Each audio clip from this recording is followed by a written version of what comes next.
Une question à notre expert 04 73 34 2000. On évoque ce matin le medical training ou l'entraînement des animaux à participer activement aux soins du quotidien avec notre invitée Pauline Garcia, diplômée en éthologie, la science des comportements des espèces animales dans leur milieu naturel, spécialiste en bovins, équins, caprins, également éleveuse de salaire à Aurillac, à Lanche. C'est un peu moins loin. Oui, à Lanche. Et on parle effectivement de différents animaux depuis tout à l'heure. On peut évoquer les chats, les chiens. Si vous avez des questions, bien sûr, vous n'hésitez pas.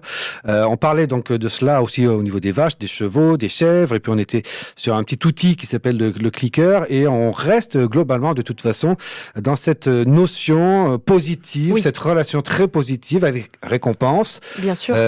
Par rapport à ce que l'animal veut bien faire, par rapport à ce que nous on attend de lui en fait. Mm-hmm. Voilà, c'est une relation qui est assez intéressante en soi, mais j'imagine on peut pas tout faire non plus, quoi. Il doit y avoir quelques limites. On doit pouvoir amener les animaux à faire certaines choses, mais j'imagine que si c'est vraiment une grosse opération, de toute façon, on pourra pas envisager dans quel état d'esprit l'animal va se retrouver, etc. Tout à fait. Mais s'il est entraîné, il sera forcément moins stressé. Donc, même si l'intervention est plus ou moins grave, nécessite une anesthésie, la récupération sera meilleure parce que l'animal étant moins stressé, le corps sera meilleur pour la récupération. Alors, on va revenir en fait à quelque chose qui est très simple.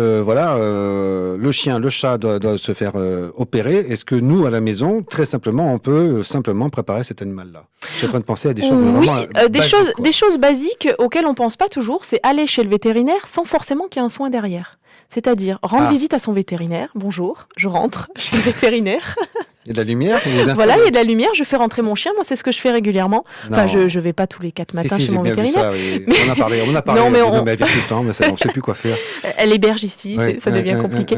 Non, mais j'ai souvent des produits à aller chercher pour mes vaches ou pour d'autres espèces. J'ai mon chien avec moi en permanence, donc je le fais venir avec moi dans le cabinet vétérinaire, mais il se passe rien pour lui. D'accord. Donc déjà, il vient et il n'a pas forcément cette association négative avec le lieu. Donc ça, c'est des choses faciles à faire, c'est d'amener son chien et qui est pas forcément une intervention ou une consultation derrière. Voilà. Pour que le chien, pour que le chien ou le chat, c'est un peu plus compliqué. Mais au moins le chien, il se dit pas on va là-bas, c'est forcément signe de stress, quoi. Donc il faut pas hésiter à rendre visite de temps en temps à son vétérinaire. Un excellent conseil, très simple à mettre en place.